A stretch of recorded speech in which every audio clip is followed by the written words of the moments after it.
최근 국내에서 코로나 확산을 막기 위해 철저한 검진과 사회적 거리두기를 실시하고 있습니다. 학교는 개학을 미루거나 온라인 수업을 실시하고 있으며 각종 행사와 모임도 전부 취소되고 있죠.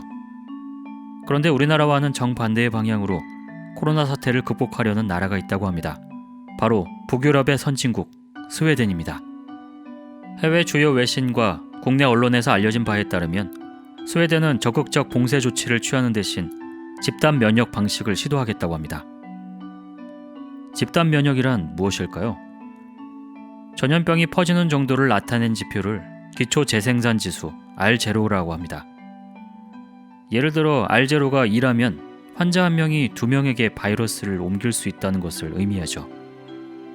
코로나 바이러스의 경우 아직 수치가 가변적이기는 하나 대체로 R0가 1.4에서 2.5 정도로 갑니다.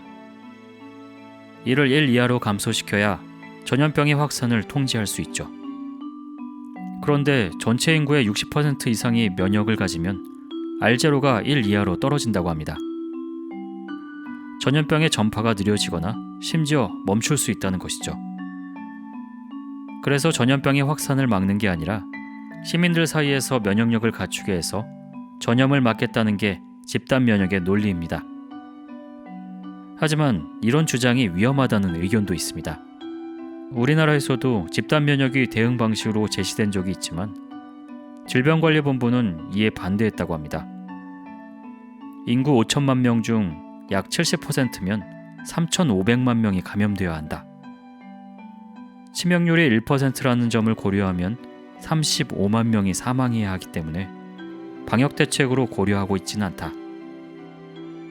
이런 이유로 일각에서는 스웨덴의 집단 면역을 두고 사실상 방역 노력을 포기한 것이 아니냐는 의견이 나오고 있습니다. 하지만 스웨덴 현지에 있는 교민들의 이야기에 따르면 이는 사실과 다르다고 합니다. 안녕하세요 여러분. 저는 스웨덴 개건 특파원 연PD입니다. 우선 제가 영상을 촬영하고 있는 날짜는 4월 4일입니다. 네, 이 날짜를 말씀드리는 이유가요. 스웨덴 안에서도 정책과 방안이 계속 변하고 있기 때문입니다. 그래서 이 영상이 업로드된 시점에는 또 다른 방안, 또 다른 정책들이 시행되고 있을 수도 있다는 점 참고 부탁드립니다. 네, 며칠 전부터 제 한국에 계신 지인분들이 기사나 영상 링크를 계속 보내주셔서 스웨덴에 관한 기사들, 뉴스들을 보고 있는데요. 그 기사들을 보면 코로나 바이러스에도 활기가 넘치는 스웨덴, 기존처럼 일상생활을 유지하고 자유롭게 거리를 활보하는 스톡홀름 사람들, 스웨덴 정부 집단 면역을 공식적으로 택했다. 네, 이런 기사들이에요. 또 이에 관해서도 다양한 댓글들이 많아요. 대부분 부정적이죠. 나라가 국민을 버렸다. 국민들을 대상으로 생체 실험을 하는 중이다. 스웨덴 사람들은 실험실의 쥐다. 네, 제가 이 영상을 통해 가장 먼저 말씀드리고 싶은 것은요. 여러분이 현재 접하고 있는 이 기사들이 굉장히 자극적으로 보도되고 또 한편으로는 분명 부풀려진 점도 있다는 겁니다. 스웨덴에 정말 활기가 넘칠까요? 아무렇지도 않게 사람들이 일상생활을 유지하고 있을까요? 네, 그렇지 않습니다. 영업시간을 단축하거나 자발적으로 문을 닫은 상점들도 늘어나고 있고요. 이 때문에 일자리를 잃어서 실업이 중요한 문제로 떠오르고 있습니다. 실제로 제 지인 2명은 호텔에서 일했었는데 네, 호텔이 문을 닫아서 이제 강제적으로 일을 그만두게 된 상태고요. 또 다른 제 지인 1명은 일은 계속하고 있지만 월급은 받지 못하고 있는 상태입니다. 그리고 수도인 스톡홀름에 살고 계신 분들께도 여쭤봤어요. 정말 활기가 넘치고 아무렇지도 않게 일상생활을 유지하는지요. 물론 정부가 강제적으로 규제를 하지 않았기 때문에 술집, 레스토랑, 그리고 쇼핑몰은 가끔 사람들로 이제 조금씩 북적일 때가 있다고 해요. 하지만 예전에 비하면 정말 많이 한산해진 편이고 이제 많은 가게들이 문을 닫고 있는 상황이라고 합니다. 그리고 구글에서 어느 나라가 사회적 거리를 잘 실천하고 있는지를 조사한 발표 자료가 어제 4월 3일에 나왔는데요. 네, 결과를 보면요. 스웨덴의 소매 및 오락시설 방문율은 24%가 줄었고 마트와 약국은 10%가, 대중교통은 36%가, 직장은 18%가 방문율이 줄은 것으로 나타났습니다. 공원이나 야외시설은 43%가 늘었고 집에 있는 비율도 5%가 늘었네요. 반면 한국은 어떨까요? 사회적 거리를 잘 실천하고 있는 한국. 소매 및 오락시설 방문율은 19%가, 대중교통은 17%가, 직장은 12%가 감소했습니다. 마트와 약국은 11%가 늘었고요. 공원은 51%가, 집에 있는 비율은 6%가 증가한 상태입니다. 물론 안드로이드 사용자만을 대상으로 했기 때문에 한계가 있습니다. 하지만 적어도 스웨덴에 살면서 안드로이드 폰을 사용하시는 분들은 각자 스스로 책임감을 갖고 그 생활 안에서 조심하려 한다는 점입니다. 물론 나는 젊으니까 바이러스에 걸릴 위험도 없고 두렵지도 않아 라고 말하는 분들이 있어요. 그런 분들은 세계 각국 어디에나 존재한다고 생각합니다. 저도 그런 말을 하는 사람들을 본 적이 있는데 욕이 턱 끝까지 차올랐어요. 이제 화두가 되고 있는 집단 면역에 관해서 이야기를 해보려고 합니다. 아마 여러분들께서 깜짝 놀라실지도 모를 것 같아요. 왜냐면 스웨덴 정부에서는 집단 면역을 공식적으로 채택한 적이 없기 때문입니다. 물론 현 보건당국 책임자 그리고 몇몇 권위 있는 분들이 집단 면역이 근본적인 해결책이 될 수도 있고 또 그에 맞게 정책을 짜야 한다고 얘기한 적이 있습니다. 하지만 현재 스웨덴에서 공식적으로 채택한 대응 전략은요. 첫 번째, 고위험군을 최우선적으로 보호하기. 두 번째, 증상이 있으면 스스로 자가격리를 할 수 있도록 하기.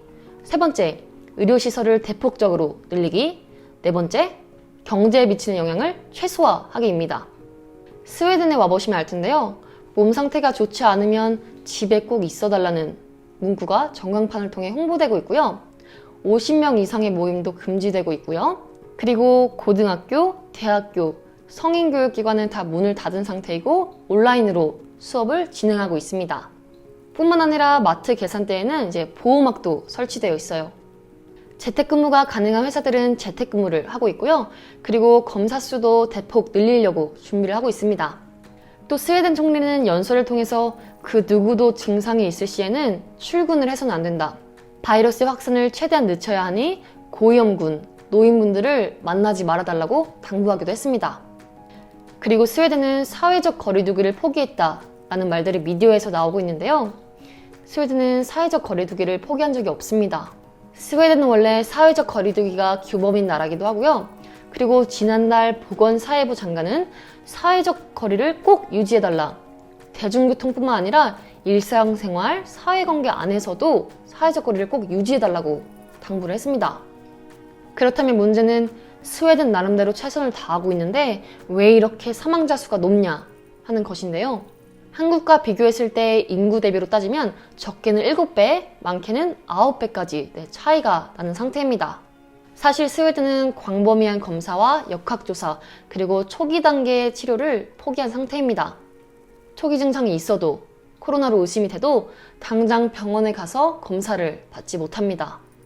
내가 정말 아플 만큼 아파야 증상이 악화돼서 이게 코로나가 정말 맞구나 싶을 때 이제 담당 기관에 전화를 하고 검사를 받고 병원에 입원할 수 있게 됩니다.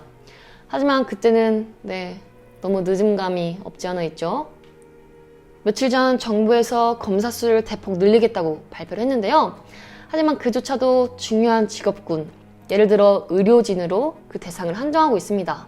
저는 제가 살고 있는 이 동네에 몇 명의 확진자가 있고 이 확진자들이 어디를 방문했고 그 동선이 어떻게 되는지를 모릅니다.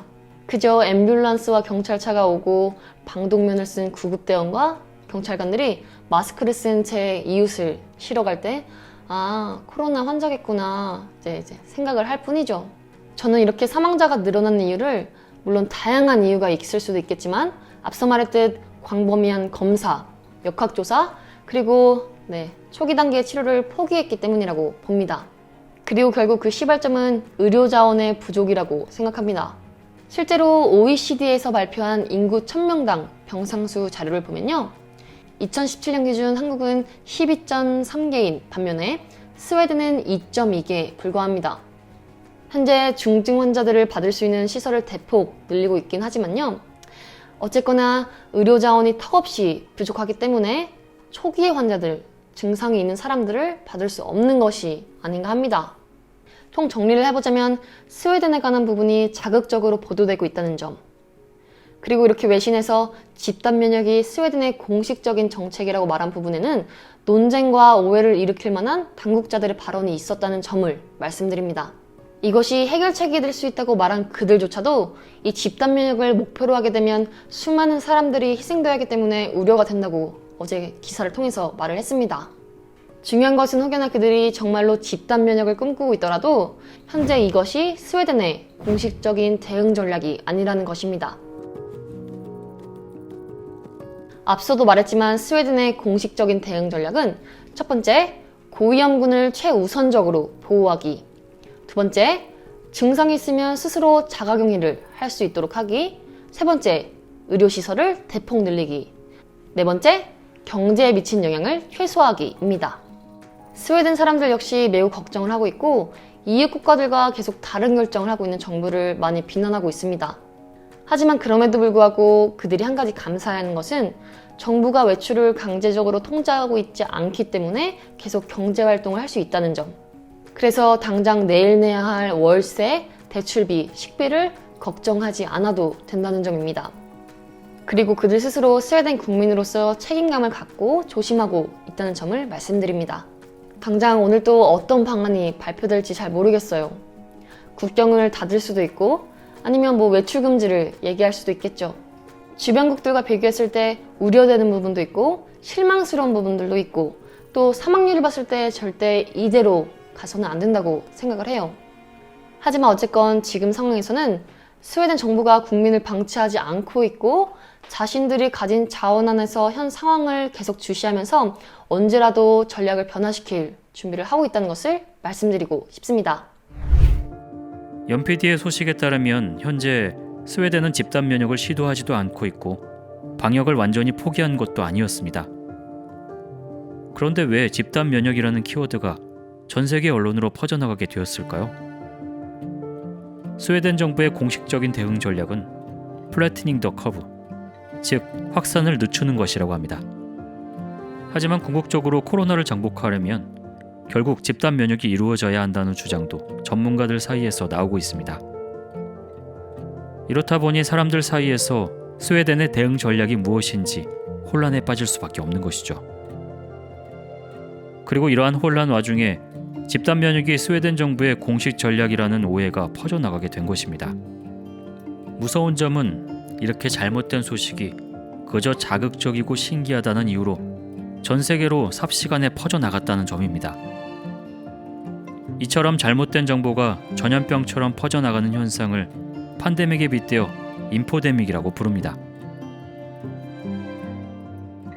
전문가들은 전염병보다 인포데믹으로 인해 가짜 뉴스가 퍼져나가는 게 더 큰 위험을 초래할 수 있다고 경고하고 있습니다. 지금 같은 상황일수록 철저한 팩트 체크를 통해 제대로 된 정보를 확인하는 지혜가 필요합니다.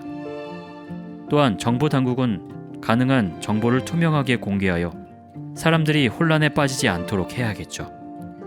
이런 면에서도 우리나라는 코로나 사태에 참 잘 대응하고 있다는 생각이 듭니다. 부디 코로나에 많은 사람이 희생당하지 않고 무사히 이 위기를 이겨낼 수 있기를 바랍니다. 코로나 사태로 고통받는 모든 분들이 희망을 잃지 않고 힘내시기를 바라며 마치겠습니다.